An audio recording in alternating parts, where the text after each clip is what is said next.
রাত 2টো বাজে, শরীর ক্লান্ত, কিন্তু মাথা থামছে না। পুরনো কোনো কথা বা ভবিষ্যতের কোনো ভয় মাথার ভেতর লুপের মতো ঘুরছে। আমরা সবাই জানি ওভার থিঙ্কিং ক্ষতিকর, তাও কেন আমরা এটা বন্ধ করতে পারি না?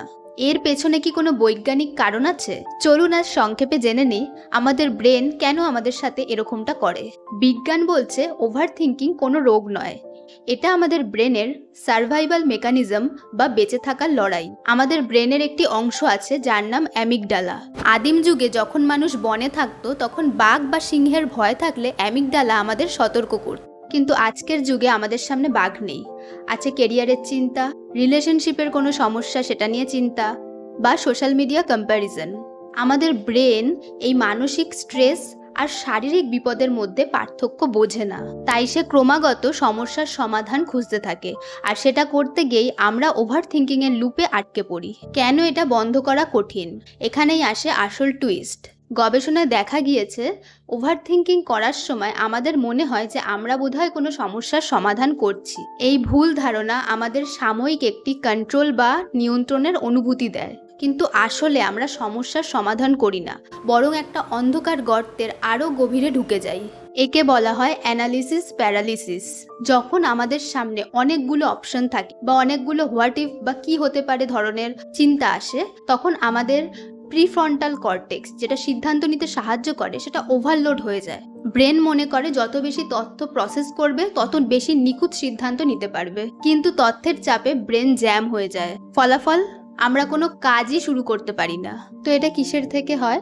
এটা আসে ভয় থেকে, যে আমি যদি কোনো ভুল সিদ্ধান্ত নিয়ে ফেলি, বা আমি একটা জিনিস খুব নিখুঁতভাবে করতে চাইছি, বা আমার কাছে অনেকগুলো অপশনস আছে যেখান থেকে আমি এমন অপশনটাকে নিতে চাইছি যেটা থেকে বেস্ট রেজাল্ট পাবো। তো সেই সব ক্ষেত্রে কি হয়, যে আমাদের কাছে তথ্যগুলো রয়েছে, ইনফরমেশনগুলো রয়েছে, সেগুলোকে আমরা এত বেশি অ্যানালিসিস করতে থাকি যে সেটা একটা ওভার থিঙ্কিংয়ের জায়গায় চলে যায়, যার জন্য এত দ্বিধাদ্বন্দ্ব থেকে আমরা অ্যাকশনটাই নিতে পারি না, অর্থাৎ প্যারালিসিস হয়ে যাচ্ছে। তো এই জন্য এটাকে অ্যানালিসিস প্যারালিসিস বলে।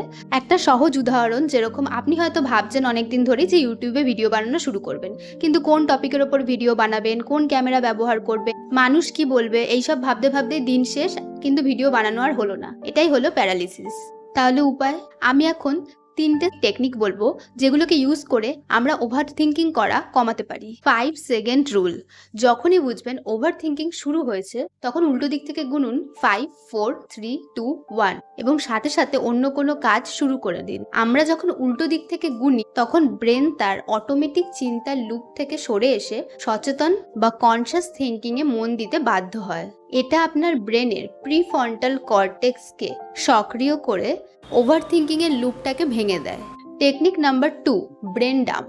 ওভার থিঙ্কিং কমানোর একটি খুব কার্যকারী উপায় হলো ব্রেন ডাম্প, বা মাথায় যে চিন্তাগুলো চলছে সেগুলোকে কাগজে নামিয়ে আনা। আমাদের ওয়ার্কিং মেমোরি বা স্বল্পমেয়াদী স্মৃতির ধারণ ক্ষমতা সীমিত। যখন আপনি অনেক কিছু একসাথে ভাবেন, ব্রেন সেগুলোকে হারিয়ে ফেলার ভয় বারবার আপনার সামনে সেগুলোকে নিয়ে আসে। এটাই ওভার থিঙ্কিং। যখন আপনি সবকিছু লিখে ফেলেন, ব্রেন একটা সিগন্যাল পায় যে তথ্যগুলো সুরক্ষিত আছে। একে বলা হয় এক্সটার্নালাইজিং থট। তখন ব্রেন রিল্যাক্স করার সুযোগ পায়, কারণ তাকে আর সব মনে রাখার চেষ্টা করতে হয় না। রাতে ঘুমানোর আগে অন্তত 5-10 মিনিট মাথায় যে চিন্তাগুলো বারবার করে আসছে সব লিখে ফেলুন। দেখবেন আপনার ঘুম আগের থেকে বেটার হতে শুরু করবে। টেকনিক নাম্বার 3, ওয়ারি টাইম। সারাদিন দুশ্চিন্তা না করে দিনে 15-20 মিনিট রাখুন ওয়ারি টাইম হিসেবে, যেই সময়টা আপনি সব দুশ্চিন্তা করবেন। এবং অন্য সময় যখন দুশ্চিন্তা আপনার মাথায় আসছে, তখন সেটাকে বলুন এখন না, পরে। আমি যে ওয়ারি টাইমটা রেখেছি সেই সময় আমি এটা নিয়ে ভাববো। তো আজকের ভিডিওটা এখানেই শেষ করছি। দেখা হবে আবার পরবর্তী ভিডিওতে। সবাই খুব ভালো থাকবেন। ধন্যবাদ।